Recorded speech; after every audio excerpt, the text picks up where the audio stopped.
Okay, so today we will be doing inventory management.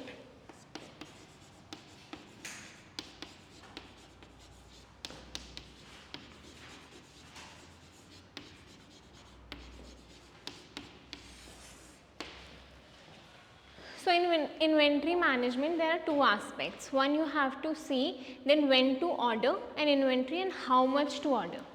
Okay. So the quantity of order कि कितना order करना चाहिए and the point of order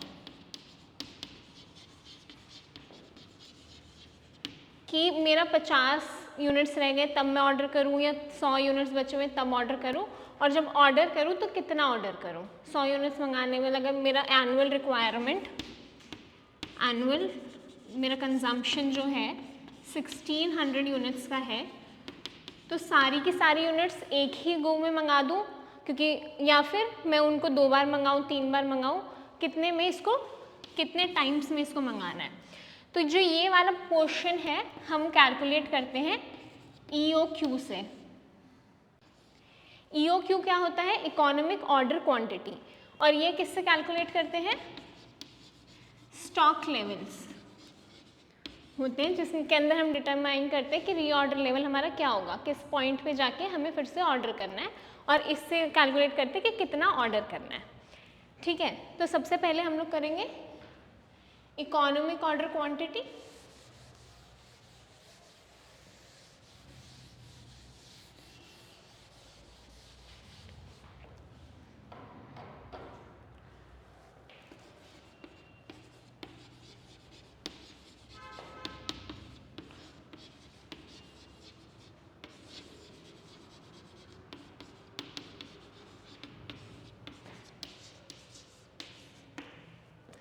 ठीक है, economic order quantity क्या होता है कि कितना ऑर्डर करूं तो मेरा लीस्ट कॉस्ट आए.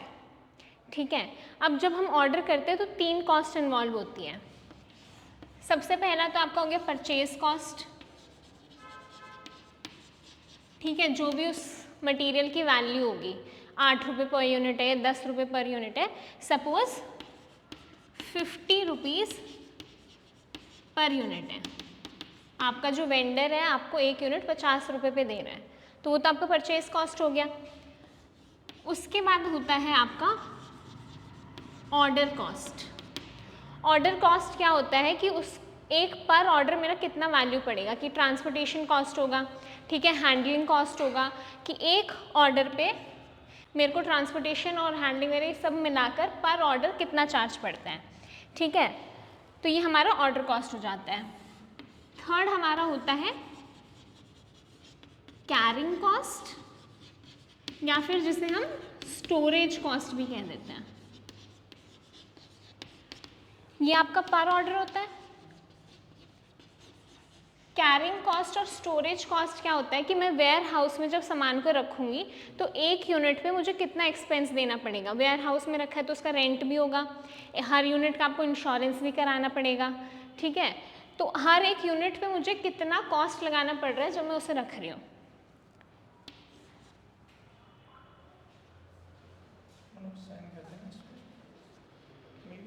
हाँ जी,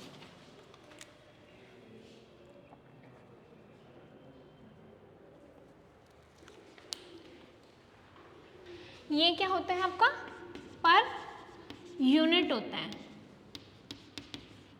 तो अब जैसे कि क्या होता है कि अगर मुझे 1600 यूनिट साल में मंगानी है, अगर मैं एक गो में मंगा देती हूँ तो मुझे एक ही ऑर्डर का कॉस्ट लगेगा, तो मेरा ऑर्डर कॉस्ट कम हो जाएगा.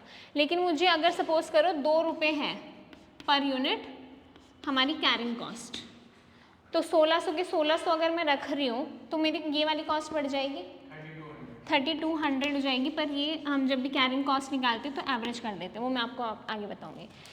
यहाँ ऑर्डर कॉस्ट सपोज अगर 10 रुपये पर ऑर्डर है तो 1600 ये आपका 16,000 हो जाएगा.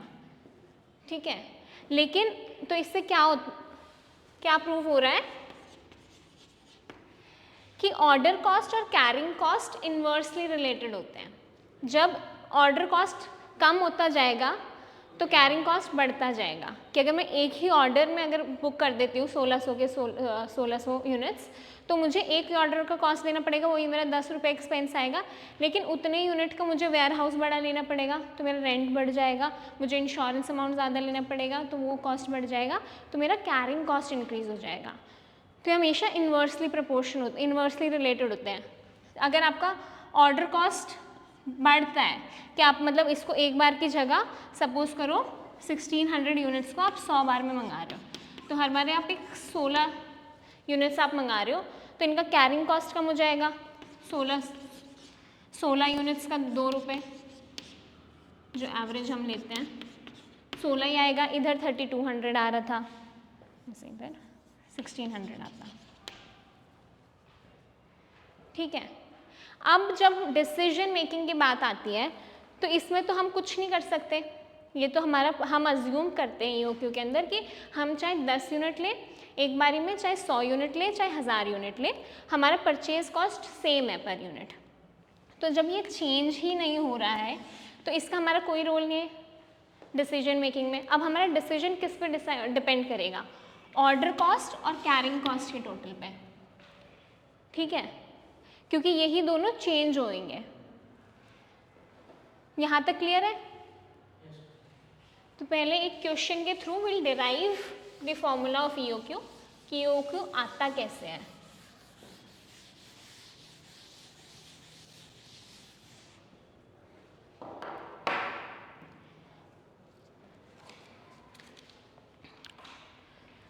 तो सपोज करो हमारा एनुअल रिक्वायरमेंट इज 1600 यूनिट्स, हमारा ऑर्डरिंग कॉस्ट इज ₹100 पर ऑर्डर, एंड हमारा कैरिंग कॉस्ट इज ₹8 पर यूनिट। ठीक है, अब हम क्या करते हैं, अलग अलग सिचुएशन लेते हैं।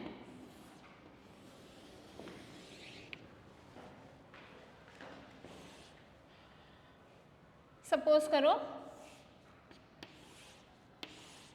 या तो मैं 1600 यूनिट्स मंगाऊं एक ही बारी में, 800 मंगाऊं, 400, 200, 100, 80। ठीक है,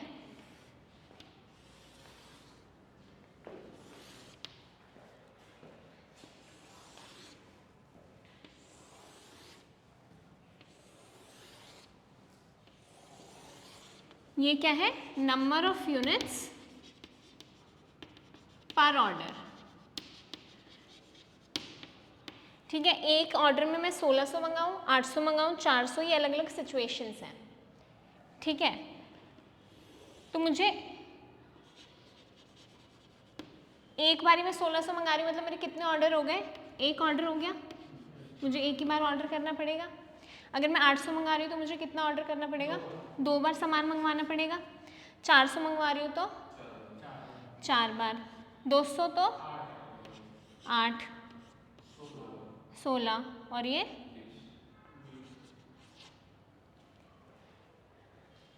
ठीक है।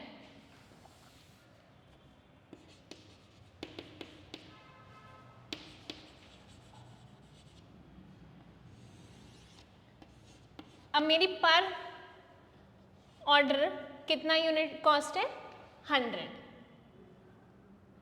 मेरी पर ऑर्डर कॉस्ट है 100 रुपीज़। यहाँ पे मैंने एक ऑर्डर किया तो कितना, 2 ऑर्डर किए 2 बार तो मुझे लगा 200 रुपीज़। 4 बार किया तो 400, 8 बार 800, 60 एंड 2000। ठीक है, अब देखो मैंने क्यों बोला था कि हम कैरिंग कॉस्ट के लिए उसको एवरेज कर देते हैं। हम यहाँ पे निकालते हैं एवरेज क्वांटिटी। हम एवरेज क्यों करते हैं कि जब मैंने 1600 यूनिट्स मंगाए तो ऐसा तो नहीं है कि थ्रू आउट द ईयर मेरे पास 1600 यूनिट्स रखे रहेंगे। अगर मेरे pass through out the year 1600 रुपये रखे रहते तो मुझे उन पर थ्रू आउट ईयर खर्चा करना होता, तो मेरा लगता उन पर 8 रुपये पूरे साल का।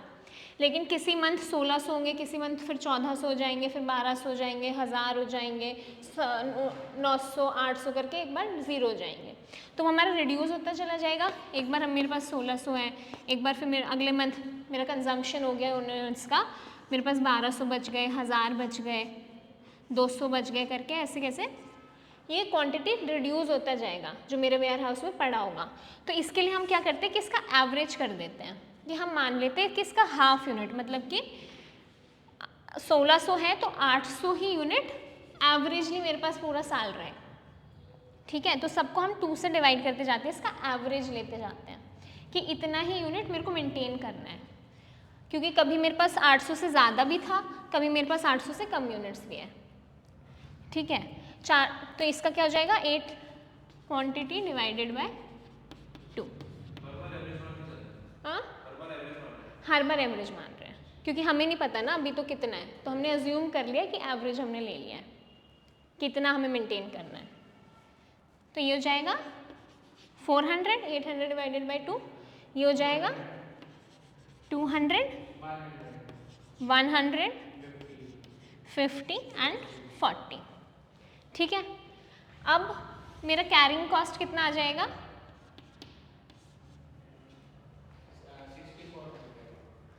8 रुपये है, 800 यूनिट्स में रख रही हूँ, 6400, 8 into 4 3200, 8 into 200 this will be 800 and this will be 8 into। अब देखा ऑर्डर कॉस्ट हमारा इंक्रीज होता जा रहा है जितने नंबर ऑफ ऑर्डर्स हम बढ़ा रहे हैं, और हमारा कैरिंग कॉस्ट कम होते जा रहा है क्योंकि हमें नंबर ऑफ यूनिट्स अब कम रखनी है वेयर हाउस में अपने पास। ठीक है, अब परचेज कॉस्ट तो हमारा सेम ही रहेगा, 50 into 60 100 will be 80 I guess, 50 था ना पर यूनिट, तो इसका हमारा मतलब ये सेम रहेगा, तो इसका कोई रोल नहीं है हमारे लिए। ठीक है, क्योंकि हमारा कॉस्ट इससे चेंज ही नहीं हो रहा टोटल कॉस्ट। तो हमारा टोटल कॉस्ट अब कितना हो जाएगा, इसको ऑर्डर कॉस्ट को मिला के और इसको मिला के कैरिंग कॉस्ट को, 100 प्लस 6400 विल बी 6500। ठीक है, order cost and carrying cost, हाँ टोटल दोनों का, क्योंकि यही दोनों डिटरमाइन करेंगे ना, सिर्फ यही चेंज हो रहे हैं, ऑर्डर कॉस्ट और कैरिंग कॉस्ट को हम ऐड कर रहे हैं टोटल कॉस्ट निकालने के लिए। तो 100 plus 6400 6500, 200 plus 3200, 400 plus 1600,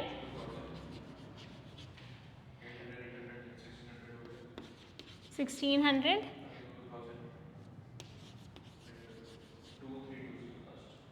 this will be 23। ठीक है, अब सबसे कम हमें कब पड़ रहा है 1600 पे, जब हम 200 यूनिट्स ऑर्डर कर रहे हैं। ठीक है, लेकिन इसमें एक चीज़ और देखिए, जब हम ये हमारा EOQ है, इकोनॉमिक ऑर्डर क्वांटिटी, सबसे कम कॉस्ट हमें कब पड़ रही है जब हम पर ऑर्डर 200 यूनिट्स मंगा रहे हैं, पर इसी के ऊपर आपका ऑर्डर कॉस्ट और कैरिंग कॉस्ट सेम है बिल्कुल, 800 ही रुपये आपका ऑर्डर कॉस्ट है और 800 ही रुपये आपका कैरिंग कॉस्ट है, और कहीं पे भी ऐसा नहीं है कि दोनों सेम है, किसी भी पॉइंट पे ऐसा नहीं है कि ऑर्डर कॉस्ट और कैरिंग कॉस्ट सेम है। तो क्या मतलब हुआ कि EOQ पर ऑर्डर कॉस्ट कैरिंग कॉस्ट के इक्वल होता है। ठीक है, ऑर्डर कॉस्ट कैसे निकालते हैं हम लोग, टोटल ऑर्डर कॉस्ट, हमने यहाँ पे जो ऑर्डर कॉस्ट निकाला कैलकुलेट किया, कैसे किया, जो हमारा एनुअल रिक्वायरमेंट था, ठीक है, उसको हमने डिवाइड किया जो ऑर्डर हम कर रहे हैं ऑर्डर क्वांटिटी से, और इनटू में जो हमारा पर ऑर्डर कॉस्ट था। ठीक है, ऐसे ही निकाला। 1600 को हमने डिवाइड किया, 1600 एक आ गया, एक ऑर्डर को हमने 100 से उसका जो पर ऑर्डर कॉस्ट था मल्टीप्लाई कर दिया। ठीक है, ये किसके इक्वल है? कैरिंग कॉस्ट हमने कैसे निकाला था? टोटल कैरिंग कॉस्ट निकाला था आपने मैम वो एवरेज क्वांटिटी इनटू में कैरिंग कॉस्ट। तो मतलब ऑर्डर क्वांटिटी जितना था उसको हमने 2 से डिवाइड किया और उसको इनटू में पर यूनिट कैरिंग कॉस्ट से मल्टीप्लाई कर दिया। ठीक है, तो अब हम क्या करेंगे, इस दोनों को यहाँ ले जाए, इसको यहाँ ले जाए। ठीक है, 2 into A into O is equals to O Q का स्क्वायर इंटू सी। यही आया यहाँ तक। यहाँ पे ले गए इसको, O Q into O Q, order quantity into order quantity will be square. ये कैरिंग कॉस्ट, इसको यहाँ ले गए तो 2 into annual consumption into order cost. ठीक है, यहाँ तक ठीक है। अब इसको नीचे ले जाए और इसको यहाँ ले जाएंगे तो क्या हो जाएगा? स्क्वायर रूट हो जाएगा। तो ये क्या हो जाएगा? Order quantity is equals to 2 into A into O divided by C under root. Right? तो हमारा इकोनॉमिक ऑर्डर क्वांटिटी का फॉर्मूला क्या हुआ? 2 into annual consumption into order cost, ordering cost of per order divided by carrying cost, the whole is under root. ठीक है, तो ये हमारा फॉर्मूला होता है जो हम यूज़ करते हैं, और ये किस अजम्पशन पे बेस्ड होता है कि हमारा परचेजिंग कॉस्ट चेंज नहीं हो रहा। ठीक है ना, ऑर्डर कॉस्ट कैरिंग कॉस्ट भी पर यूनिट पर ऑर्डर सेम रह रहा है, उसमें कोई चेंज नहीं है। परचेज कॉस्ट अगर यहाँ पे अलग अलग होता, सपोज वो कहता है कि अगर आप 1600 यूनिट्स मुझसे लोगे तो मैं आपको 50 की जगह डिस्काउंट दूंगा और 40 रुपीज़ पर यूनिट दे दूंगा। वहीं पर अगर सिर्फ मुझसे 80 यूनिट्स लोगे तो मैं आपको पूरा 50 पे दूंगा। तो उस केस में फिर हमें ये टेबल बनाकर ही डिराइव करना पड़ता, क्योंकि ये चेंज होने लगता। फिर जब तक ये चेंज नहीं हो रहा हम ये फॉर्मूला यूज़ करते हैं इकोनॉमिक ऑर्डर क्वांटिटी का। ठीक है, तो EOQ क्या होता है? 2 into annual consumption into order cost per order divided by the carrying cost whole under root. ठीक है, स्क्वायर रूट हो जाएगा। यहाँ तक क्लियर है?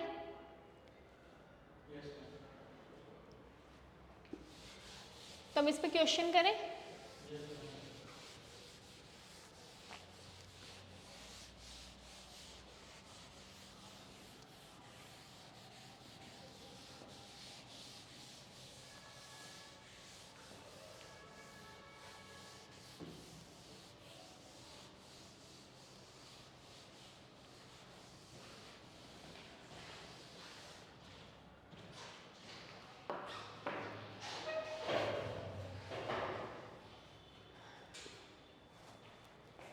ठीक है, तो हम एक क्वेश्चन सॉल्व करते हैं।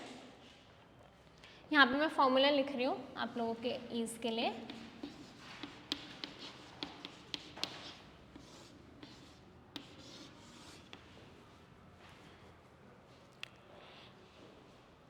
ठीक है, तो सबसे पहला है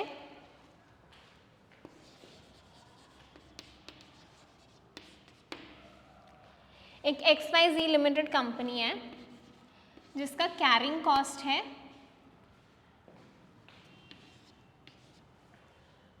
जिसका कैरिंग कॉस्ट है 15%, ऑर्डर कॉस्ट है ₹9 पर order,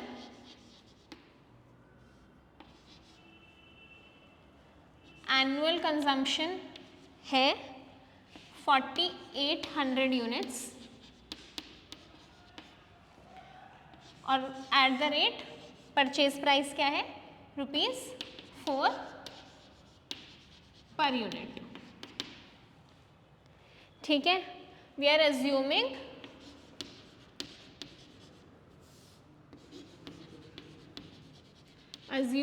assume that a year has 360 days and you are required to calculate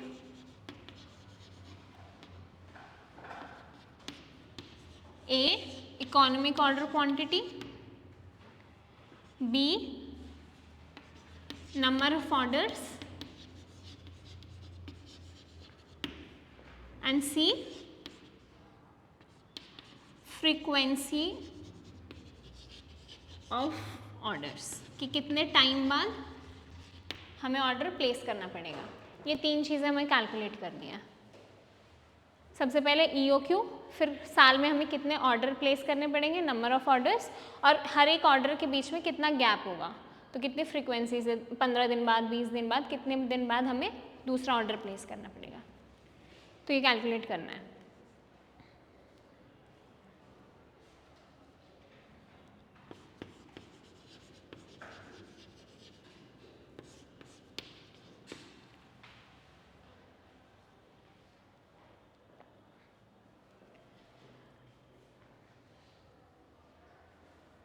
निकालना शुरू करें।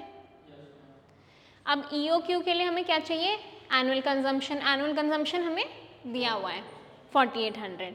उसके बाद हमें क्या चाहिए, order cost. Order cost per order हमें दिया हुआ है ₹9। फिर हमें क्या चाहिए, कैरिंग कॉस्ट। कैरिंग कॉस्ट हमें बोला हुआ 15%। ये 15% किसका होता है, एनुअल कंजप्शन का, उसका And- ऑर्डर अमाउंट का, मतलब 48, यस, मतलब 4800 को 4 से मल्टीप्लाई करके उसका 15% ही होगा ऑर्डर कॉस्ट, कैरिंग कॉस्ट, हाँ, जो स्टोरेज कॉस्ट होती है। ये 15% इसको इसमें इंटू नहीं होता, सिर्फ इसका होता है, जो परचेज कॉस्ट होता है ना, इसका 15% विल बी हमारा पर यूनिट निकालना है ना। ये तो आपने पूरा इस यूनिट को इससे कर दिया, तो मतलब ये तो यूनिट ही हो गया ना, हमें तो अभी पर यूनिट चाहिए। पर यूनिट हमारा कॉस्ट कितना है, 4, तो पर यूनिट कैरिंग कॉस्ट कितना हो गया, 15% ऑफ दिस 4, ठीक है, which will be 0.6 per unit.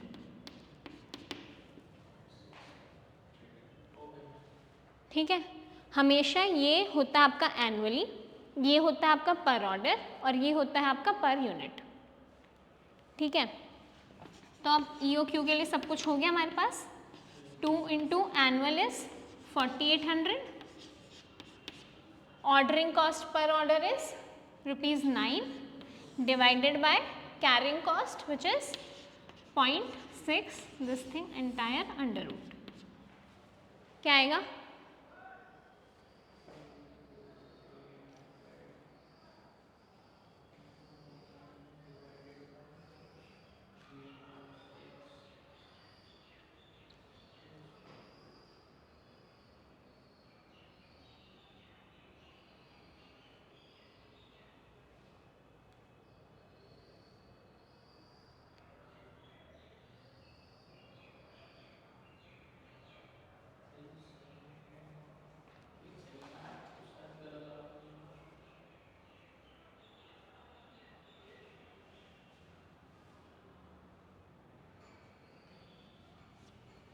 क्या आ रहा है, मैं करूँ कैलकुलेट।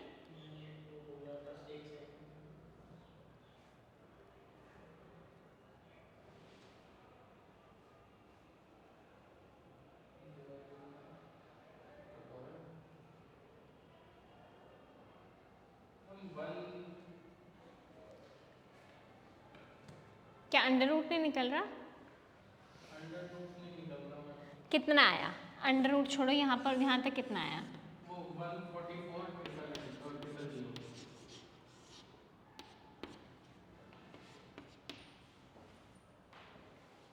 ये आ गया। ठीक है, ये पॉइंट में चला जाएगा, तो इसलिए हम क्या करते हैं, इसको 48,000 कर देते हैं। ठीक है, एनुअल कंजम्पशन को, for the simplicity of this question. ठीक है, तो ये क्या हो जाएगा, 14,40,000। अगर हम इसको 48,000 कर दें तो ये हो जाएगा 14,40,000। 2 0 बाहर, 144 किसका स्क्वायर होता है,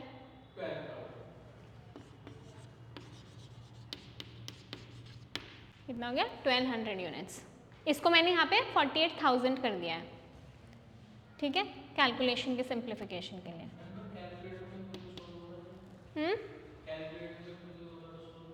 कैलकुलेटर में, उस वाले कैलकुलेटर में होता है ना अंडर रूट भी।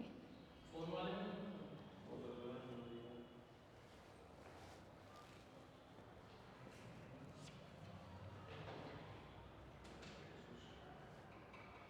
ठीक है। Yes ma'am. अब नंबर ऑफ ऑर्डर्स कैसे निकालेंगे?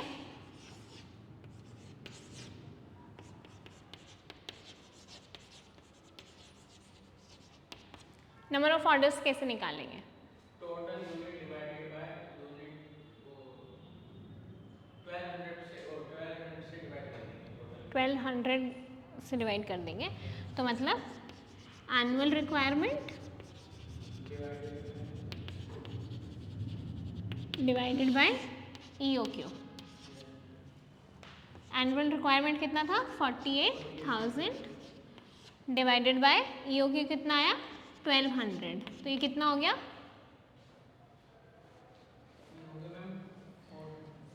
40 ऑर्डर्स। तो साल में हमें 40 ऑर्डर्स प्लेस करने पड़ेंगे। एक ऑर्डर का साइज होगा 1200। ठीक है। अब हमसे पूछ रहा है फ्रीक्वेंसी ऑफ ऑर्डर्स कितना है, मतलब कितने कितने टाइम बाद आपको प्लेस करना पड़ेगा ऑर्डर। वो कैसे निकालेंगे?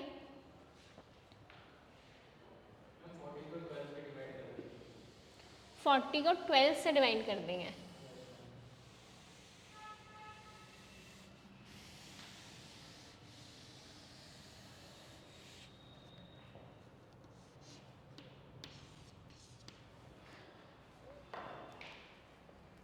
उसने कुछ और भी बोला था कि हमें एक साल में अज्यूम करना है कि 360 डेज हैं।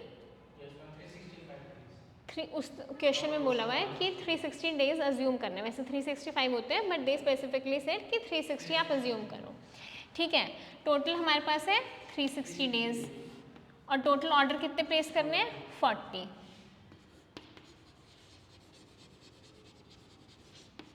तो कितना हो गया? 9 डेज। मतलब हर 9 दिन के बाद हम लोग एक ऑर्डर प्लेस करेंगे जो कि होगा 1200 यूनिट्स का। ठीक है, यहाँ तक क्लियर है? एक और क्वेश्चन करें?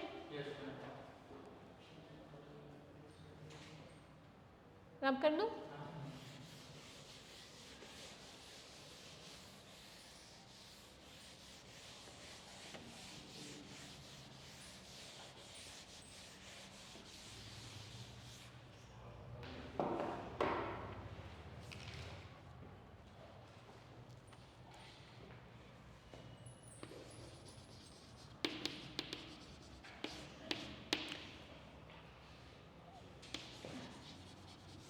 रेमंड ब्रदर्स हैं, अभी तक टिल डेट वो लोग जो है 900 यूनिट्स ऑर्डर करते हैं एक बारी में।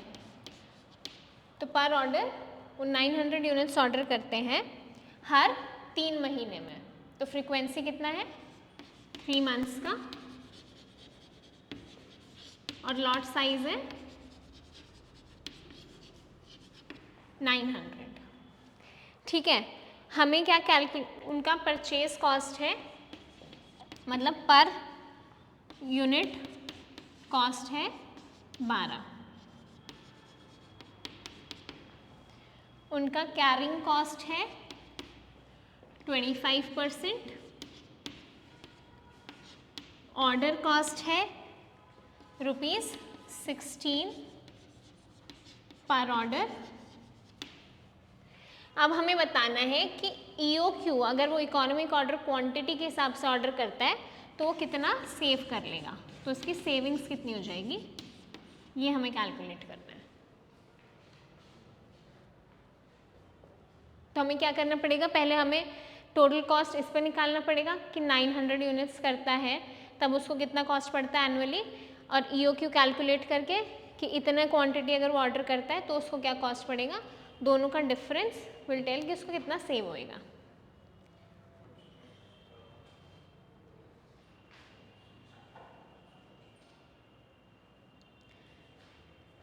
अब इसके अंदर हमारे पास एनुअल कंजम्पशन है कि नहीं है? फॉर्मूले में देखना शुरू करते हैं क्या क्या है। EOQ कैलकुलेट करना है तो ए हमारे पास है ऑलरेडी या नहीं, तो कैलकुलेट करेंगे। कैसे कैलकुलेट करेंगे?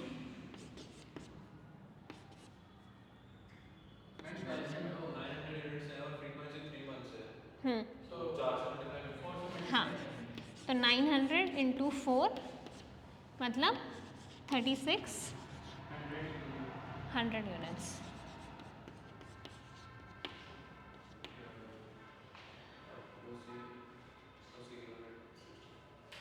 ठीक है, ए आ गया हमारे पास, OC है हमारे पास 16, CC हमें दिया हुआ है 25%। 25% किसका? उसके पर यूनिट कॉस्ट का, जो कि है जो कि 12 पर यूनिट 12 का 25 विल बी 3। तो अब हमारे पास सब कुछ है, ऑर्डर कॉस्ट A OC सब है। तो EOQ कैलकुलेट कर ले। 2 into annual requirement is 3600 into order cost is 16, carrying cost is 3।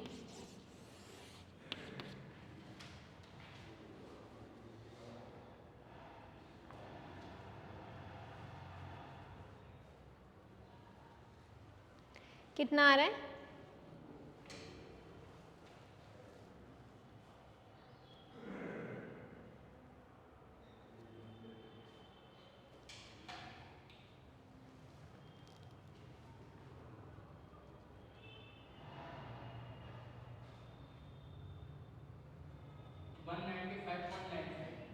One 195.95। तो हम राउंड ऑफ ले लेते हैं 196 यूनिट्स, क्योंकि 195 पॉइंट समथिंग यूनिट्स हम ऑर्डर नहीं कर सकते, सो विल टेक 196 यूनिट्स। ठीक है, तो हमारा क्या आ गया 196। अब हमें क्या कैलकुलेट करना है? दोनों के बीच का डिफरेंस। इसे मैं रब कर दूं।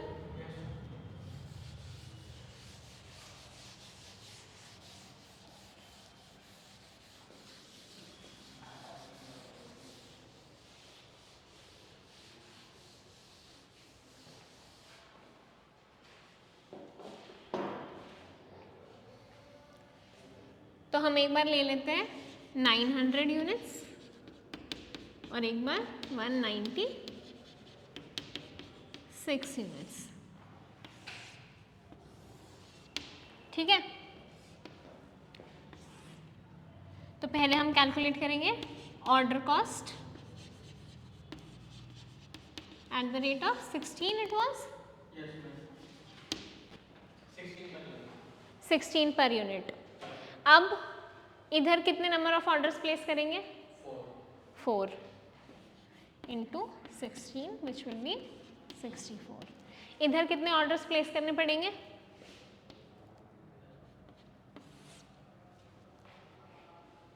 कैसे निकालेंगे?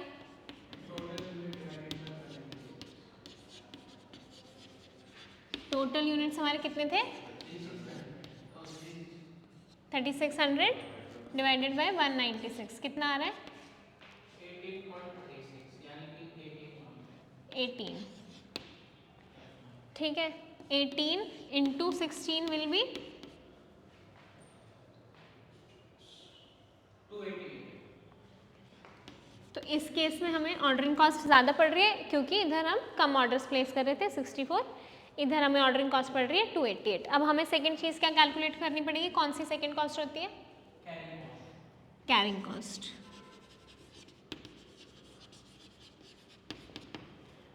यहाँ पर हम पर ऑर्डर कितना यूनिट कर रहे हैं? 900। अब हम इसको क्या करेंगे? 900 को 3 से मल्टीप्लाई और एवरेज नहीं करेंगे, टोटल को 2 से डिवाइड इनटू में पर यूनिट कैरिंग कॉस्ट। तो ये कितना हो गया? इतना हो जाएगा।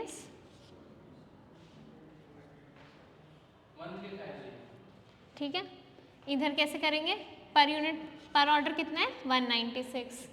इसको एवरेज किया इनटू में carrying cost of per unit. How much? 294। अब देखो जब ऑर्डरिंग कॉस्ट बढ़ गया तब कैरिंग कॉस्ट हमारा कम हो गया, ठीक है। तो अब हम निकालेंगे टोटल कॉस्ट, कितना पड़ा,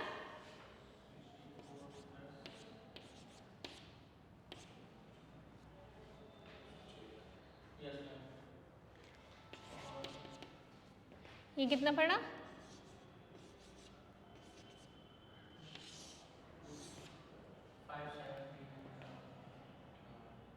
57 कितना पड़ेगा,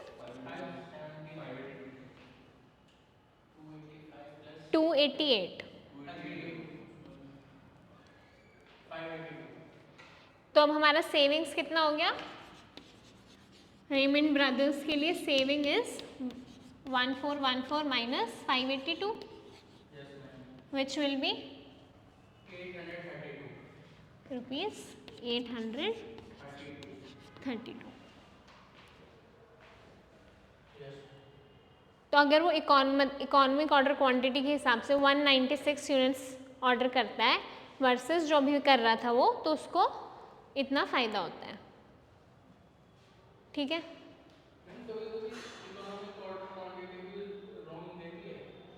रॉन्ग देती है, जैसे एक्सेप्शन, जैसे अभी इसमें सेविंग कर रहा है, कभी अगर कोई इकोनॉमिक ऑर्डर के मुकाबले देखे तो उसमें तो सेविंग की जगह, तो फिर वो इकोनॉमिक ऑर्डर हुआ ही नहीं ना। अगर वो ज़्यादा दे रहा है, सपोज यू आर सेइंग कि ये कम नहीं आता, ये इससे ज़्यादा आ जाता, तो ये है ही नहीं, फिर तो यू क्यू, मतलब आपने यू क्यू गलत निकाला है। इकोनॉमिक ऑर्डर क्वांटिटी का मतलब क्या हुआ, जिस पे, हाँ, जिस पे आपको मिनिमम कॉस्ट पड़ रहा है। जब हमने वहाँ से डिराइव किया था तो यही देखा था ना, वहीं से हमने फॉर्मूला डिराइव किया कि जहाँ पे हमें सबसे कम कॉस्ट पड़ रहा है। अगर इस पर सबसे कम पड़ ही नहीं रहा तो ये है ही नहीं इकोनॉमिक ऑर्डर क्वांटिटी। अगर परचेज कॉस्ट डिफर करती है तो फिर आपको टेबल के हिसाब से कैलकुलेट करना पड़ेगा, फिर आपको अलग से carrying cost, purchase cost, total order cost निकालना पड़ेगा, उसको ऐड करना पड़ेगा और तब देखना पड़ेगा सबसे कम कहाँ पड़ रहा है। क्योंकि ये सिर्फ इकोनॉमिक ऑर्डर क्वांटिटी सिर्फ दो कॉस्ट को कंसिडर करता है, कैरिंग कॉस्ट और ऑर्डर कॉस्ट। वो अज्यूम करता है कि परचेज कॉस्ट हमारा सेम है।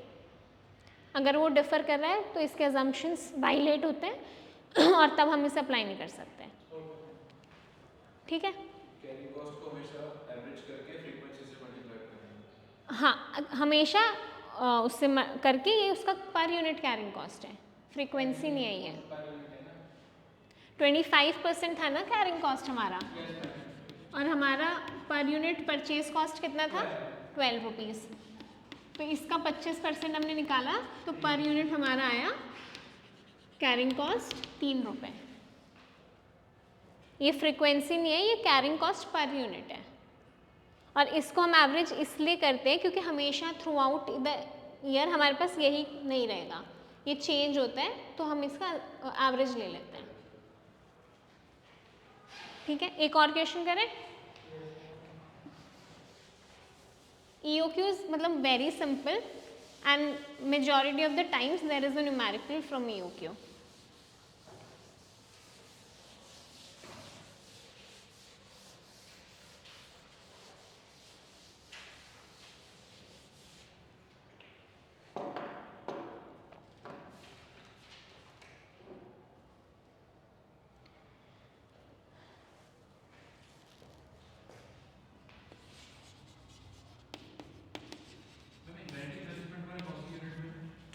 लास्ट बुक के अंदर आई गेस नहीं दिया हुआ है, but inventory management is a part of your syllabus. हाँ, बिकॉज ये बुक जो है MBA वाला सेम है, in MBA inventory management is not there.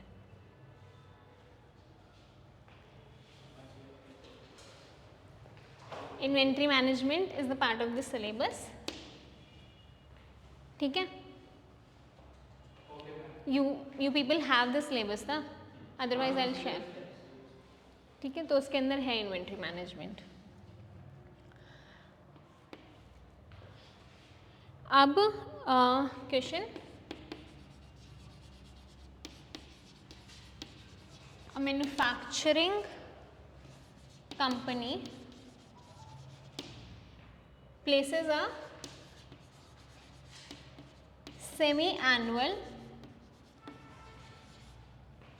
order of 24,000 units.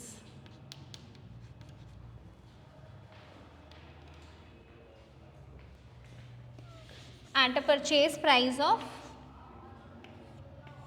rupees 20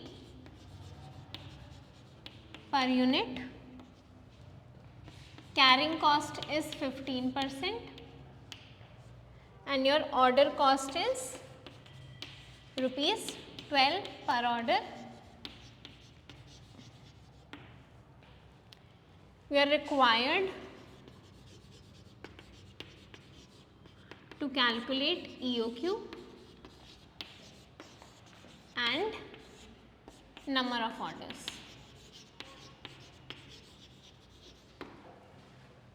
ma'am 20 per unit है क्या? हाँ, परचेज प्राइस 20 पर यूनिट.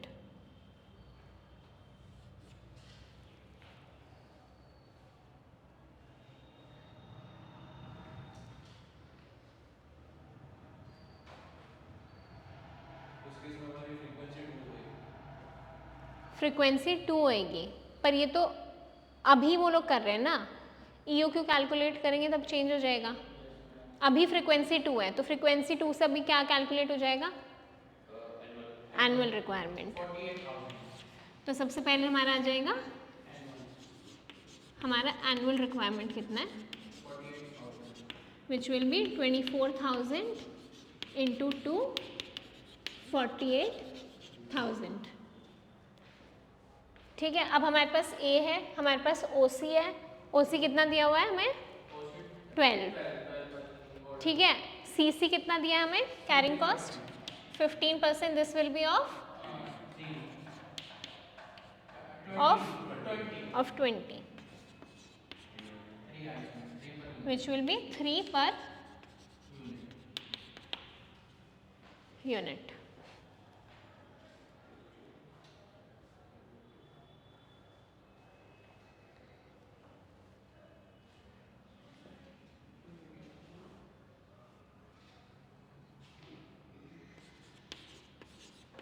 तो EOQ will be 2 into 48,000 into carrying cost 12 divided by 3 and hold under root.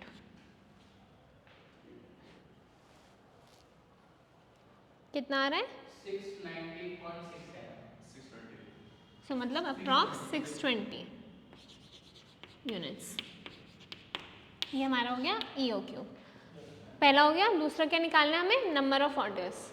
Number of orders कैसे निकलेंगे? 48,000 divided by 620 so annual requirement divided by the EOQ. Annual है हमारा 48,000, EOQ है हमारा 620 which will be 77 77 orders.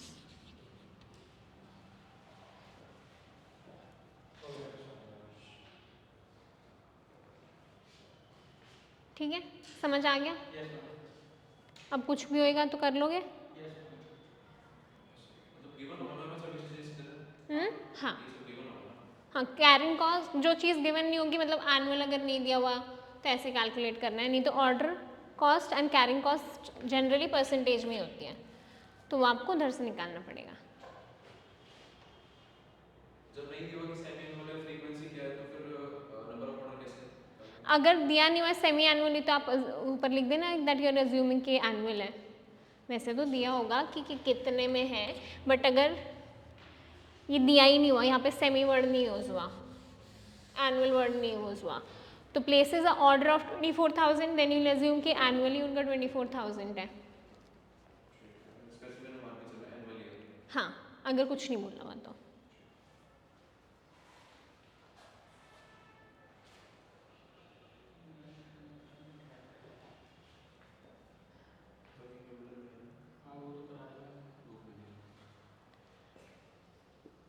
ठीक है.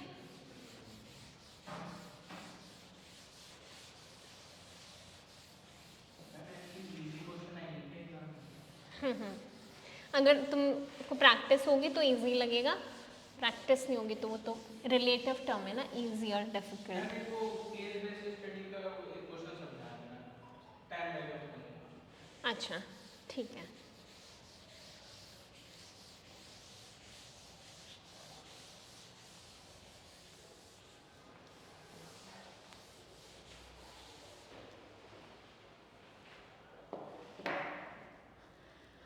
अब हमने कैलकुलेट कर लिया, दो पार्ट मैंने बताए थे, एक होता है कि कितना ऑर्डर करना है और दूसरा किस लेवल पर ऑर्डर करना है, ठीक है। तो ये ऑर्डर जो भी हमारा 600 1200 जितना भी, किस लेवल पर कितना हमारा रॉ मटेरियल हमारा इन्वेंट्री बच जाए तब हम उसे ऑर्डर करें, ठीक है। सेकंड डिसीजन हमारा ये होगा।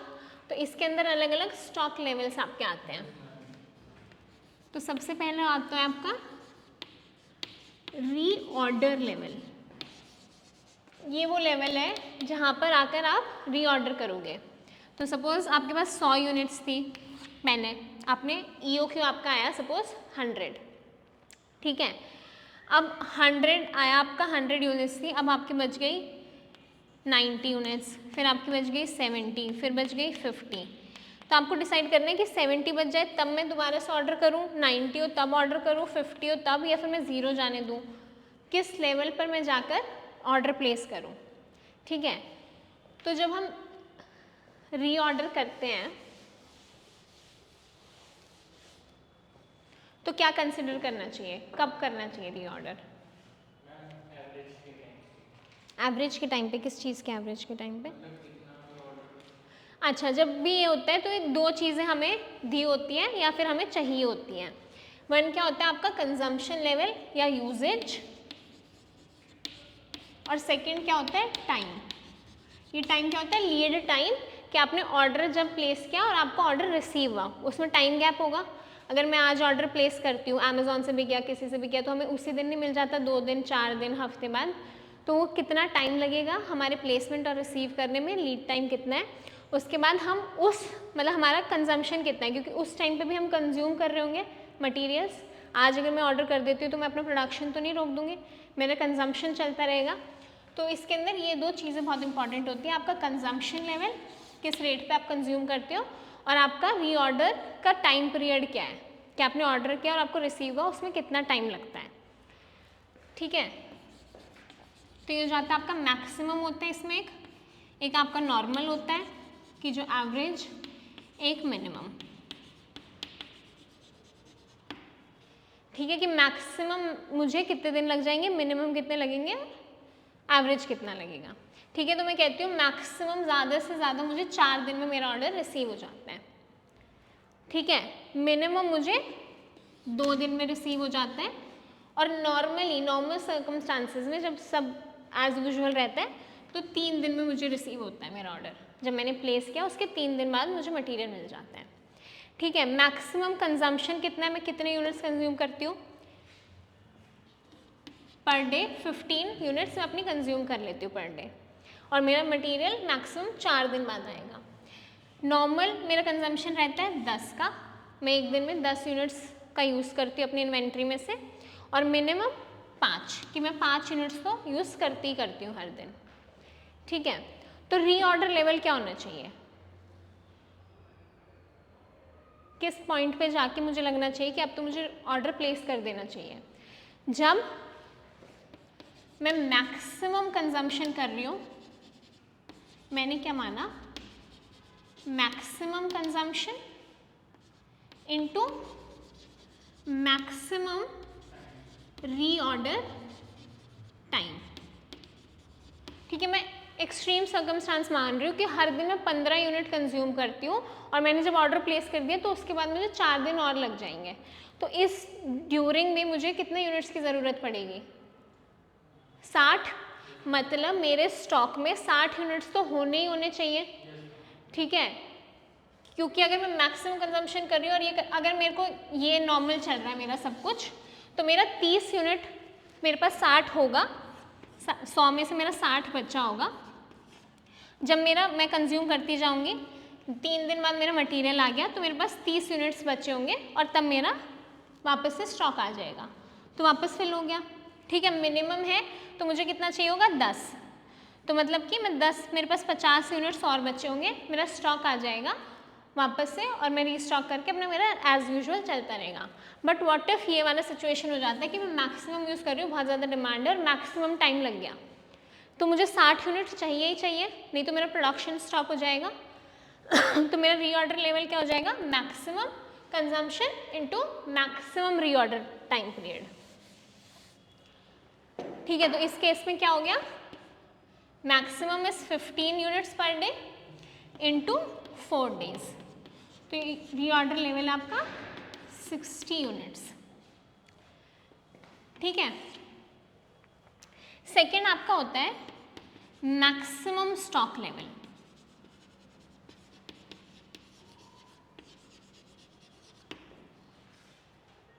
ठीक है, मैक्स, अब हमें स्टॉक लेवल किस लिए जानना है, अब जितना मेरे को स्टॉक मैक्सिमम मेरे पास होगा उसी के अकॉर्डिंग मैं वेयर हाउस लूँगी, कि मेरे को छोटा रूम चाहिए, बड़ा रूम चाहिए, मेरे को जब मेरे को क्वांटिटी पता होगा कि मेरे को 100 चीज़ें 100 यूनिट्स रखने हैं या 500 यूनिट्स रखने हैं, उसके अकॉर्डिंग ही मैं अपना स्पेस लूँगी। तो मैक्सिमम क्या होगा, सबसे ज़्यादा से ज़्यादा क्या हो जाएगा, कितना स्टॉक हो जाएगा, हाँ 60 विल बी मैक्सिमम। 100 तो EOQ है, 100 जब वो अराइव हो जाएगा तो 60 मैक्सिमम कैसे हुआ, 160 अराउंड हो जाएगा। ये वाला हमारे पास पड़ा होगा 60। ठीक है, मेरे पास रीऑर्डर लेवल तो होगा ही होगा, प्लस में जो मैंने अपना रीऑर्डर क्वांटिटी EOQ से जो आया वो ऑर्डर किया वो आ गया। ठीक है,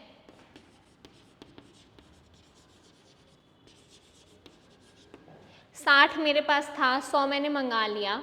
ठीक है, अब इन दोनों के बीच में गैप होता है, जब मेरा 60 पे तो मैंने ऑर्डर प्लेस किया और उसके बाद ये आएगा 100 यूनिट्स कितने दिन में।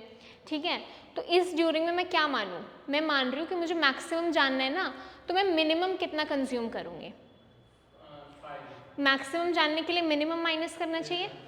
ठीक है, so minimum consumption into minimum reorder period.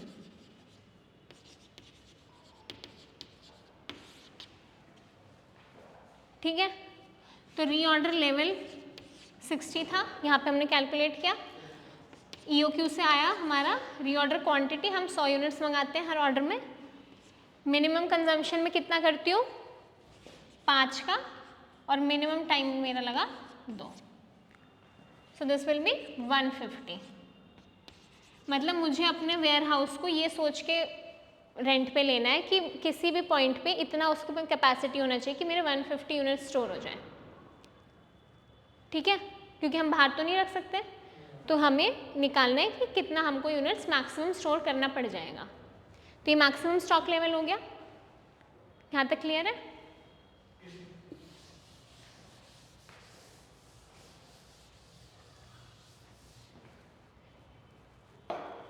फिर हमारा होता है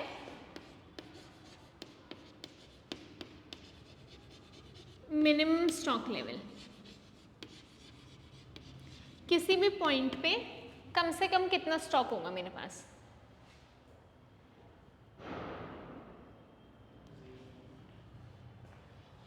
ज़ीरो हो, टेक्निकली स्पीकिंग ज़ीरो हो सकता है।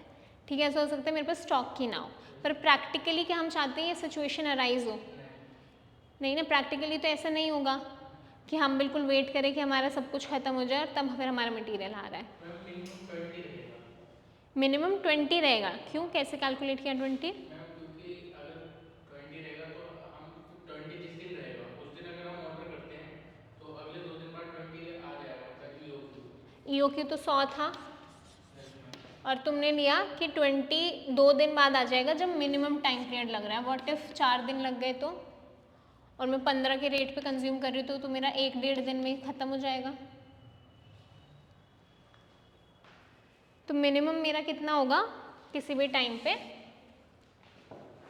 रीऑर्डर लेवल जितना मेरा था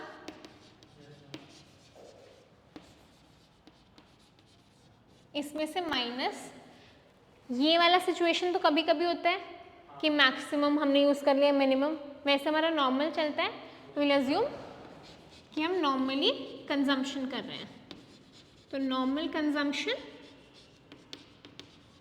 इनटू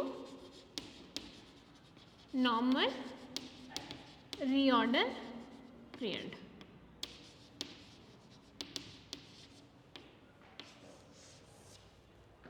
ठीक है, रीऑर्डर लेवल कितना था 60। नॉर्मल एवरेज हमारा कितना है कंजम्पशन का 10 यूनिट्स पर डे। दिन कितने लगते हैं हमें 3, तो ये कितना हो गया 30 यूनिट्स। इतना हमारे पास मिनिमम रहेगा। ठीक है, अब इस पे क्वेश्चन करें।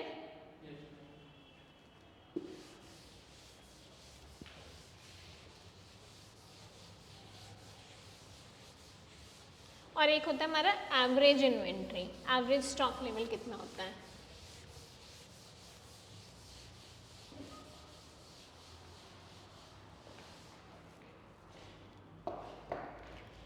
एवरेज के लिए हम लोग एवरेज स्टॉक लेवल के लिए minimum stock level plus half of reorder quantity, ये एवरेज का फॉर्मूला होता है। ठीक है, तो अब हम क्वेश्चन करते हैं।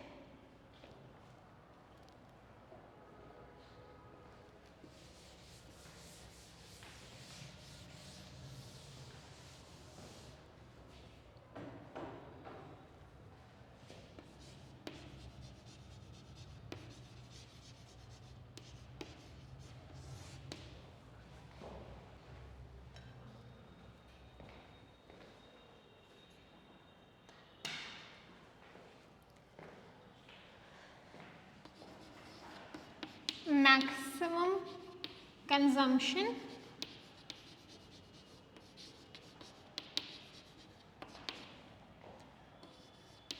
(300 units per day)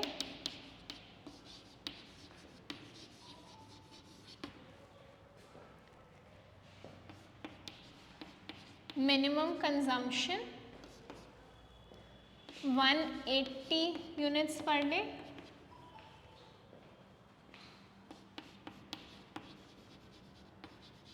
normal consumption 190 units per day,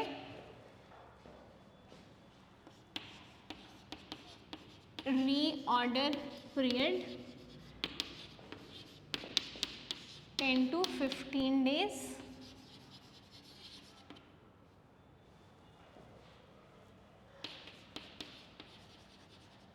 normal reorder period 13 days. वैसे हमें जनरली नॉर्मल रीऑर्डर पीरियड दिया होता है, बट इन केस क्वेश्चन में अगर नॉर्मल रीऑर्डर पीरियड ना दिया हो तो हम मैक्सिमम और मिनिमम का एवरेज ले लेते हैं। तो 25 को उससे डिवाइड कर देते हैं और वो हम अज्यूम कर लेते हैं कि नॉर्मल हमारा इतना है। उसके बाद रीऑर्डर क्वांटिटी इज 2000 यूनिट्स। अब हमें कैलकुलेट करना है maximum, minimum and reorder level.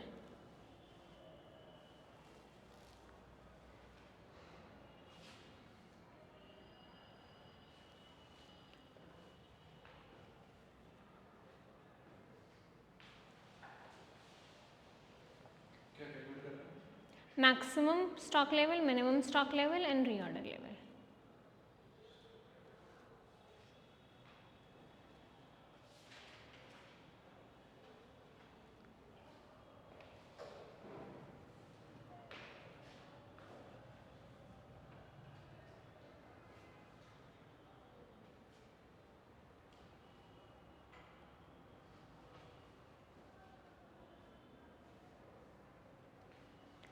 Solve करें।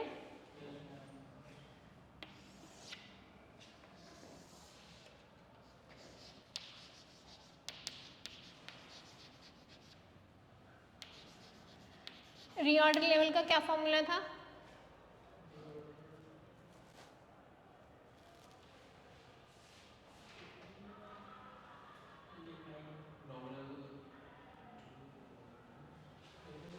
कब हमें रीऑर्डर करना चाहिए?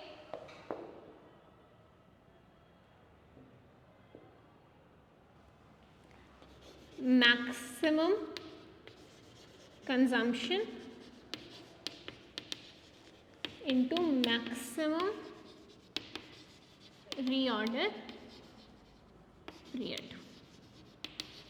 एंड जब भी क्वेश्चन में बोला है हमेशा स्टार्ट विद रीऑर्डर लेवल, क्योंकि बाकी दोनों फॉर्मूले में आपको रीऑर्डर लेवल का क्वांटिटी यूज करना होता है, ठीक है। और फॉर्मूलेज बिल्कुल याद होने चाहिए, नहीं तो कंफ्यूज हो जाओगे वहाँ पे। मैक्सिमम कंजम्पशन कितना है और मैक्सिमम पीरियड कितना है? Reorder period 15 days. तो कितना हो गया? यूनिट्स, ठीक है। जब हमारी 4500 यूनिट्स बचे तो हमें ऑर्डर प्लेस कर देना चाहिए, ठीक है।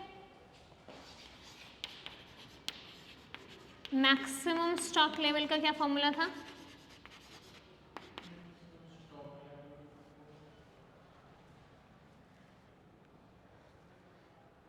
reorder level minus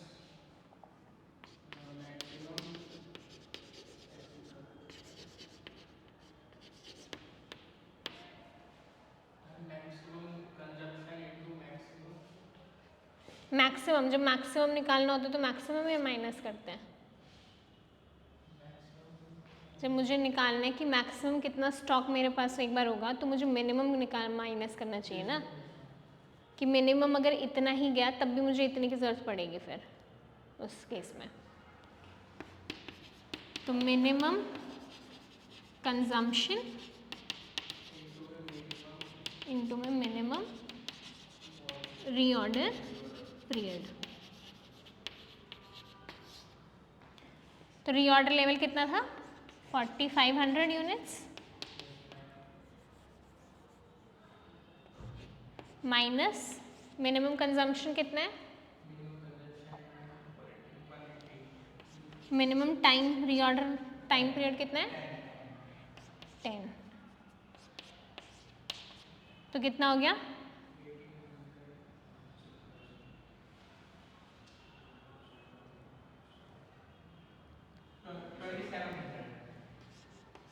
2700 units. किसी भी टाइम पीरियड पे हमारे पास मैक्सिमम जो ज़्यादा से ज़्यादा हो सकती हैं वो कितनी है? 2700 यूनिट्स, ठीक है। नहीं, इसमें एक चीज़ और रह गया, इसमें प्लस था आपका रीऑर्डर क्वांटिटी भी तो ऐड किया था हमने कि जो हमारा मटेरियल आ जाएगा। तो रीऑर्डर क्वांटिटी हमारा कितना है? 2000 यूनिट्स। तो ये हो गया 4700 यूनिट्स। तो एक टाइम पीरियड पे मैक्सिमम हमारे पास 4700 यूनिट्स हो सकती हैं।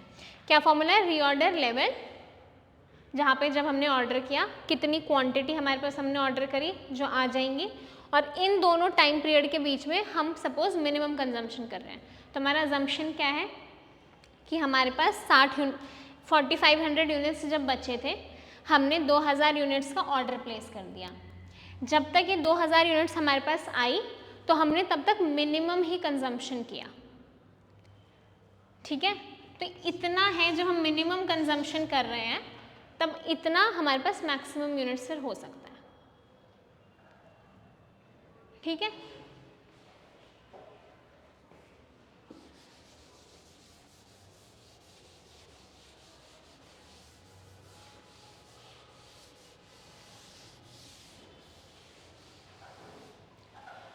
अब लास्ट क्या बच गया हमारे पास?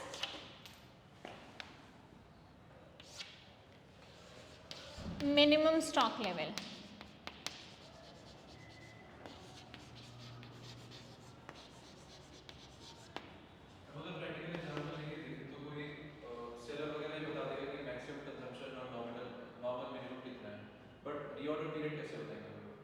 रीऑर्डर पीरियड कैसे बताएगा? क्योंकि आपको अपने प्रीवियस ऑर्डर से पता है ना कि मेरा वेंडर के साथ मेरा कॉन्ट्रैक्ट है, ठीक है। जो भी मेरा सेलर है मुझे रॉ मटेरियल डिलीवर करता है, तो मुझे पहले से पता है ना वो कितने दिन में डिलीवर कर देता है। या फिर अगर आप अमेज़ॉन पे भी डिलीवरी करते हो प्लेस, तो वहाँ पे आपको वो बताते हैं ना कि एक्सपेक्टेड मैक्सिमम तब तक है, कभी उससे पहले आ जाता है, ठीक है, कभी 1 डे में आ जाता है, तो आपको पता है ना कि मैक्सिमम 4 दिन में मेरे पास आ जाएगा। हाँ, मिनिमम का क्या फॉर्मूला होता है? मैम मिनिमम का reorder reorder level plus reorder quantity minus maximum consumption into maximum time. नहीं होता ये।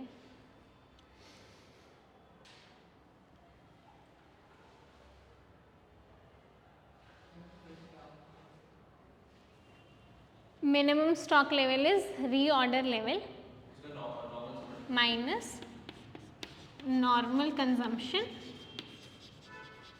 Into normal reorder. नॉर्मल बोलना भूल गए, रीऑर्डर क्वांटिटी भी तो ऐड कर दिया।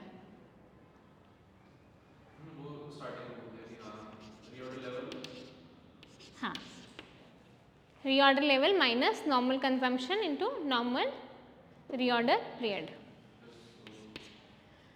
रीऑर्डर लेवल कितना हमारा हमने निकाला था 4500 माइनस नॉर्मल कंजम्पशन कितना है, 190 नॉर्मल रीऑर्डर पीरियड कितना है, 230 क्या आ जाएगा?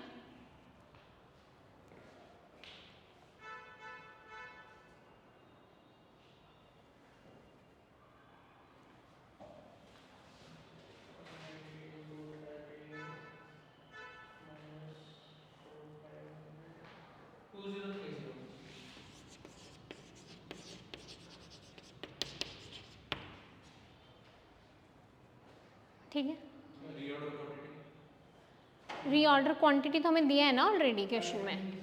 अगर यहाँ पे ये नहीं दिया होता तो हम EOQ वाले फॉर्मूले से उसका फिर हमें कैरिंग कॉस्ट ऑर्डरिंग कॉस्ट वो दिया होता क्वेश्चन में, तो पहले हम ये रीऑर्डर क्वांटिटी कैलकुलेट करते अगर ये नहीं दिया होता, और उसके बाद फिर हम लोग बाकी के स्टॉक लेवल्स कैलकुलेट करते हैं। ठीक है,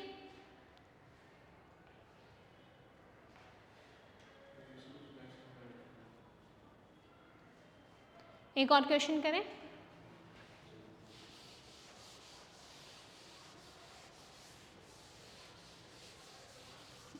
ये वाला क्वेश्चन जो भी करेंगे थोड़ा सा, बिल्कुल थोड़ा सा कॉम्प्लिकेटेड है, ठीक है, एक पॉइंट है वो तुम लोगों ने पकड़ लिया तो फिर हो जाएगा।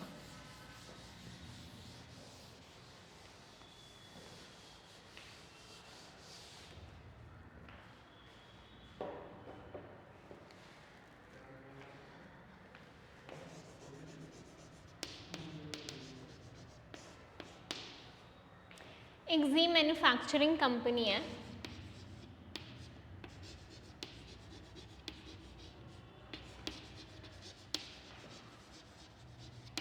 ठीक है, जो ये यूनिट बनाते हैं अपना फाइनल प्रोडक्ट जो बनाते हैं उसके अंदर 3 रॉ मटेरियल यूज होते हैं, M, N and O।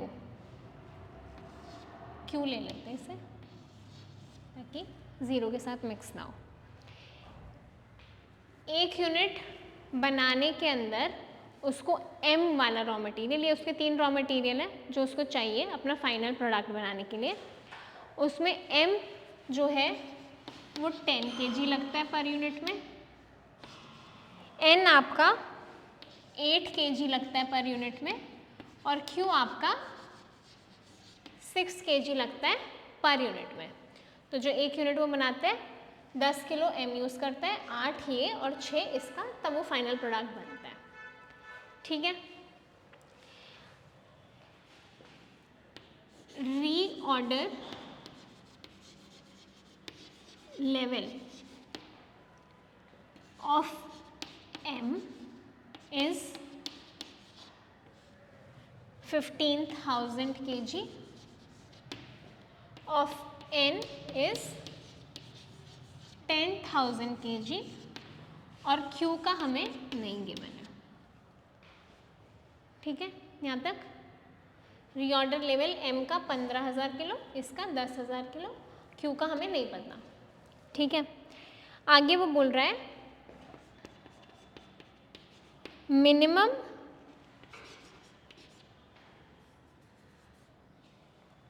minimum stock level of Q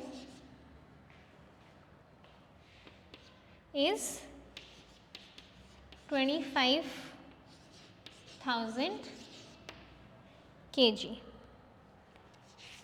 ठीक है, minimum stock level of Q is 25,000.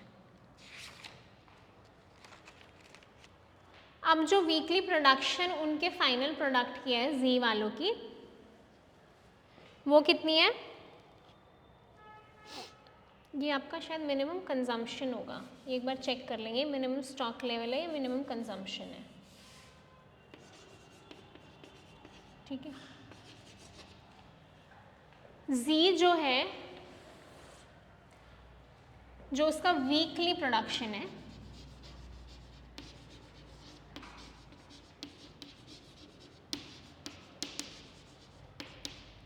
That is 300 से 500 यूनिट्स.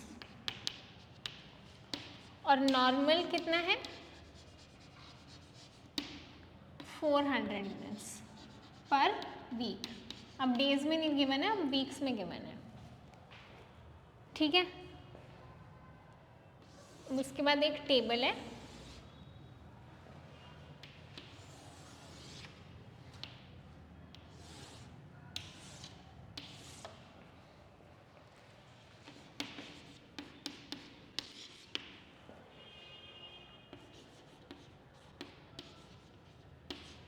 रीऑर्डर क्वांटिटी गिवन है हमें.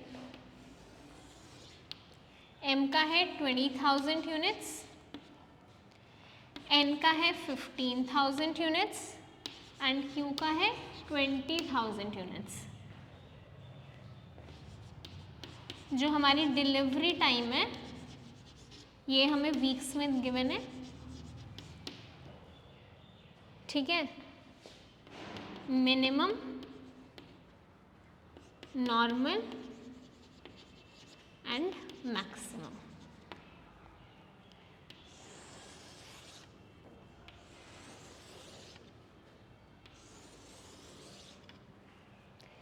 M के लिए है 2, 3, 4. इसके लिए है 4, 5, 6. इसके लिए है 3, 4, 5. ठीक है, अब हमें क्या क्या कैलकुलेट करना है? हमें कैलकुलेट करना है, यहाँ पे लिख रही हूँ,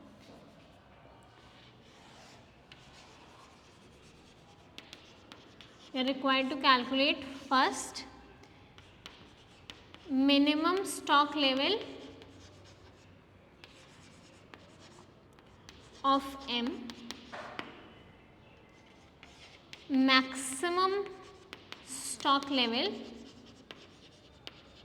of N and reorder level of Q.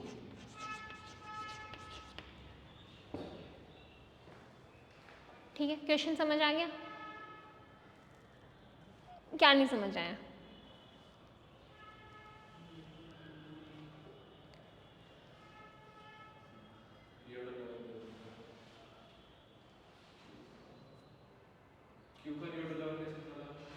क्या? हाँ, क्यू का रीऑर्डर लेवल गिवन नहीं है, वही तो कैलकुलेट करना है थर्ड पार्ट में. ये क्वांटिटी है, रीऑर्डर क्वांटिटी जो ईओ क्यू है. तो सपोज करो ये लोग बनाते हैं, फाइनल में बिस्किट बनाते हैं. ठीक है, क्वेश्चन समझा रही हूँ. बिस्किट बनाते हैं, बिस्किट के अंदर आपका फ्लावर जाता है, शुगर जाता है, बेकिंग सोडा जाता है. ठीक है, एक पैकेट बिस्किट बनाने के लिए उनको 10 किलो फ्लावर चाहिए होता है. ठीक है, 8 किलो उनको शुगर चाहिए होता है और 6 किलो बेकिंग सोडा चाहिए होता है. ठीक है, तो ये हमारे 3 रॉ मटेरियल है. अब वो वीक में 300 से 500 यूनिट्स बनाते हैं. मिनिमम 300 बनाते हैं वीकली, मैक्सिमम 500 और एवरेज वो 400 यूनिट्स वीक में बनाते हैं. किसके? बिस्किट के. बिस्किट जिसके अंदर ये तीनों रॉ मटेरियल जाएंगे. तो ये क्या हमारा इन्वेंट्री है, वो हमारा फिनिश्ड गुड है, ये हमारा इन्वेंट्री है। ठीक है, तो हमें इनके स्टॉक लेवल्स निकालने कि कितना हमारे पास एम होना चाहिए, कितना मैक्सिमम होगा, कितना मिनिमम एन होगा, और क्या हमारा रीऑर्डर लेवल रहेगा क्यू के लिए। ठीक है, अब कैलकुलेट करना शुरू करें। ये सब इन्फॉर्मेशन तुमने लिख लिया ना, मैं इरेज कर रही हूँ, फिर पूछूंगी मैं तुमसे।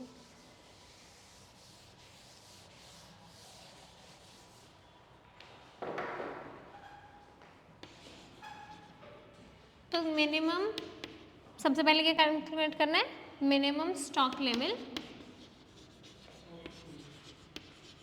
Of M. मिनिमम का फॉर्मूला क्या होता है, मिनिमम का ma'am reorder level minus minimum normal period of time.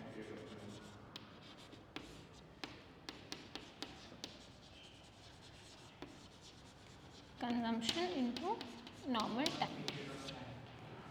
अब हमारे पास उसका रीऑर्डर लेवल है, एम का दिया हुआ है 15,000। ठीक है, उसका नॉर्मल कंजम्पशन हमें दिया है क्या, नॉर्मल कंजम्पशन हमें नहीं दिया। मैम इसको 400 से मल्टीप्लाई कर देंगे एंड को। एक मिनट, नॉर्मल कंजम्पशन हमें नहीं दिया, हमें पहले दिया क्या क्या, नॉर्मल हमें टाइम पीरियड दिया हुआ है डिलीवरी का, क्या है 3 वीक्स। ठीक है, अब हमें निकालना है नॉर्मल कंजम्पशन, कंज्यूम कितना होगा। ठीक है, तो नॉर्मल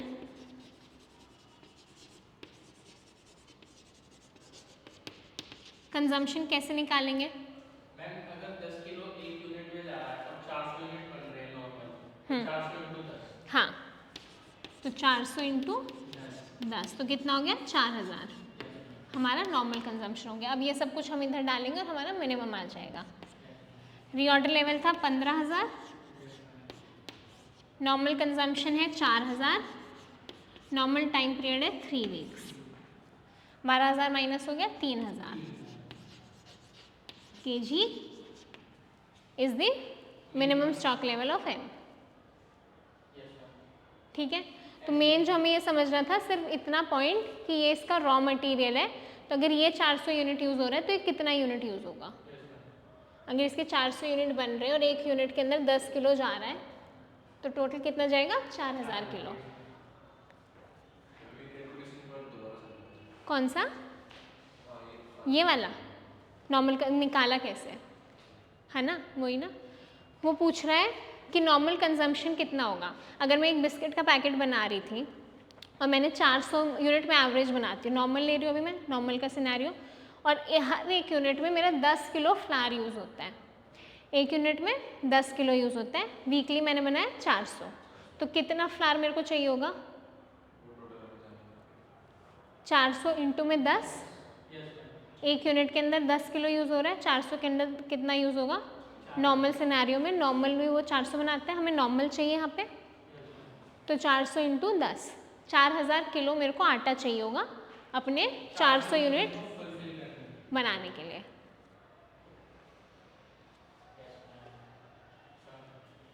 ठीक है,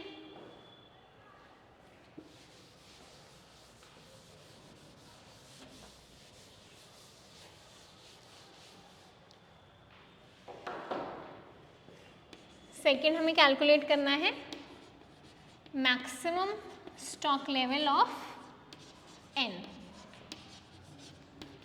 मैक्सिमम का क्या फॉर्मूला होता है, रीऑर्डर लेवल प्लस नहीं प्लस होगा पहले reorder quantity reorder level plus reorder quantity और minus minimum consumption into minimum final.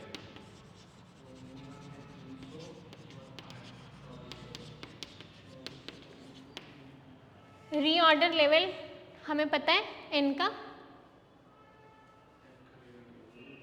कितना है 10,000। रीऑर्डर क्वांटिटी कितनी है एन की, रीऑर्डर क्वांटिटी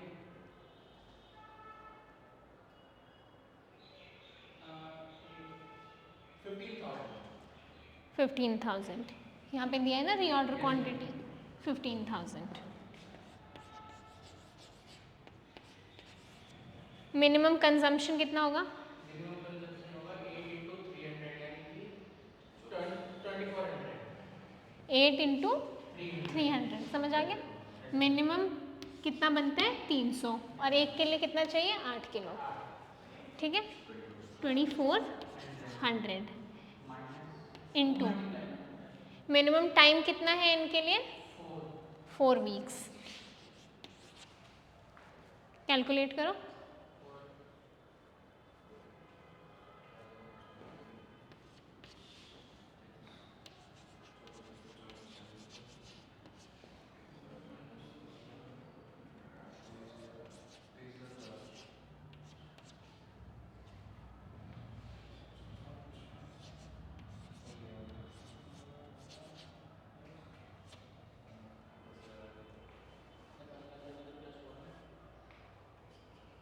मैनुअली हो जाता है, मतलब 23,000 चाहिए होगा, 9600 होगा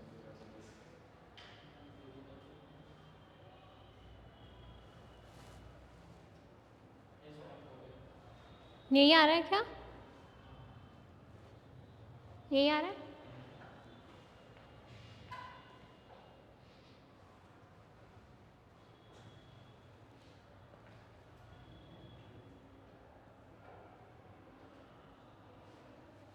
थर्ड हमें क्या कैलकुलेट करना है?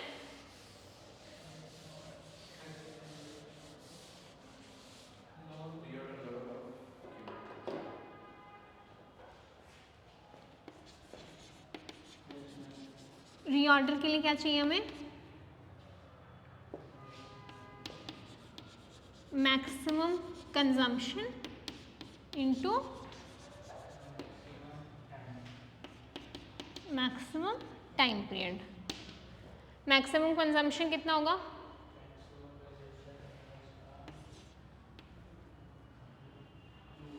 6 into 15,000।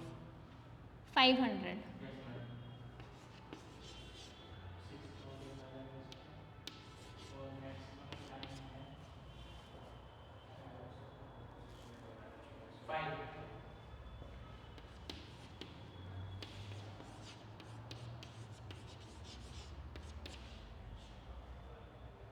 कितना आएगा? 150, तो 15,000 kg। Yes ma'am।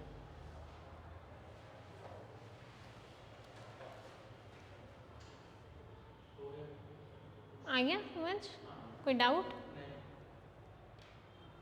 Minimum level of fuel में 25,000 केजी दे रखा था, उसके इस्तेमाल कहाँ पे किया? तो मे बी वो यूज़ नहीं हुआ होगा, मतलब अगर आता है कहीं पे यूज़ तो हम कर लेते हैं, ज़रूरी नहीं कि क्वेश्चन में जो सारा इन्फॉर्मेशन दिया सभी यूज़ होगा। ऐसे बोलिए इंक्रीजमेंट कॉस्ट।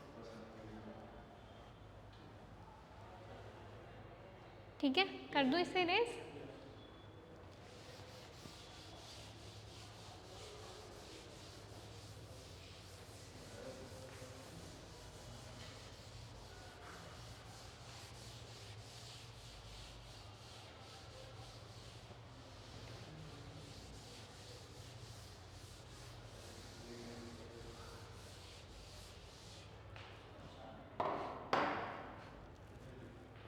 अब एक सिर्फ थ्योरी पार्ट बच जाता है छोटा सा, वो है आपका इन्वेंट्री मैनेजमेंट में ABC एनालिसिस।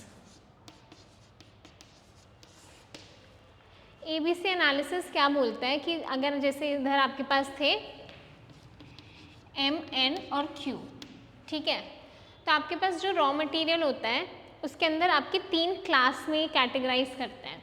ठीक है, ये बोलता है कि जो आपका 10% स्टॉक होता है ना, वो काफ़ी हाई वैल्यू स्टॉक होता है।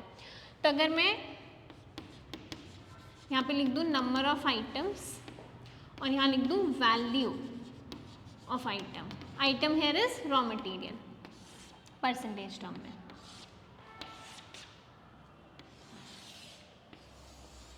तो ये बोलता है कि आपका जो 10% मटेरियल है, मेजॉरिटी टाइम वही आपका 70% वैल्यू कंप्राइज करता है। तो जो भी बड़े बड़े पार्ट्स होते हैं, मेन पार्ट्स, जो मेन चीज़ यूज़ होता है एक प्रोडक्शन के अंदर, वो कम अमाउंट का हाई वैल्यू प्रोडक्ट होता है। तो ये कम, इनका क्वांटिटी कम होता है लेकिन इनका वैल्यू बहुत ज़्यादा होता है। तो इसको ये कहते हैं कि ये हमारा आता है ए क्लास के अंदर, ठीक है। बी क्लास हमारा होता है जो 20% ऑफ हमारा मटेरियल होता है और उसकी वैल्यू भी हमारी टोटल वैल्यू ऑफ इन्वेंट्री में 20% होती है।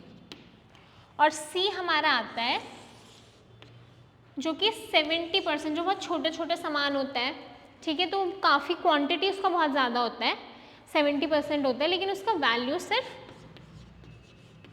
10% होता है जनरली। ये इंडस्ट्री टू इंडस्ट्री वैरी कर सकता है। तो वो उसको इन 3 क्लास में डिवाइड करता है और बोलता है कि एक मैनेजर को सबसे ज़्यादा कंसर्न होना चाहिए ए क्लास मटेरियल से, जिसका वैल्यू बहुत ज़्यादा है। तो हमेशा ये आपको ध्यान रखना चाहिए, इसको मॉनिटर करते रहना चाहिए कि कभी भी ये शॉर्टेज नहीं होना चाहिए इसका, और ये टाइमली ऑर्डर होना चाहिए और इसे सेफली आप रखें ताकि ये ख़राब ना हो, क्योंकि बहुत हाई वैल्यू प्रोडक्ट है। तो सबसे ज़्यादा उसका टाइम और एनर्जी जाना चाहिए प्रोडक्ट ए क्लास प्रोडक्ट्स पे, ठीक है। और सबसे लीस्ट एनर्जी उसको जाना चाहिए सी पे, जिसको एनुअली बुक कर दे, जिसमें बहुत ज़्यादा डिफरेंस नहीं पड़ता, ठीक है। तो उसको एनुअली ऑर्डर कर दे, उस पर बहुत कम उसको ध्यान देने की ज़रूरत है। तो ये क्लासिफिकेशन करके बताते हैं कि सबसे ज़्यादा टाइम एंड एनर्जी अपना लगाना है क्लास ए पर, ठीक है। ये सिर्फ होता है ABC एनालिसिस, इसका सिर्फ एक थ्योरी पार्ट ही होता है जिसमें आपको ये एक्सप्लेन करना होता है, ठीक है, अगर आता है एग्जाम में। तो हमारा इन्वेंट्री मैनेजमेंट इसके साथ खत्म हो जाता है। फिर हमारा बच जाता है receivable management and cash management.